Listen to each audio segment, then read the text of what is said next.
Longsor terjadi di Tol Bogor Cianjur Sukabumi atau Bocimi dari arah Jakarta menuju Sukabumi. Satu mobil terperosok masuk ke dalam jurang. Kecelakaan kilometer. Video amatir memperlihatkan longsor terjadi di titik kilometer 64 Tol Bocimi. Longsor pun menyebabkan satu mobil terperosok masuk ke dalam jurang. Petugas PJR Tol sudah berada di lokasi untuk melakukan penanggulangan longsor.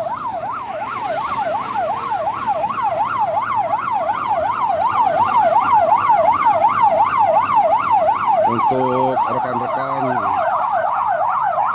longsor juga terjadi tepatnya di wilayah Parungkuda, Kabupaten Sukabumi, yang mengalami longsor hingga jalan longsor ke jurang. Menurut warga, peristiwa tersebut terjadi diperkirakan sekitar pukul 7 malam dan saat ini atau malam tadi langsung dilakukan evakuasi oleh petugas.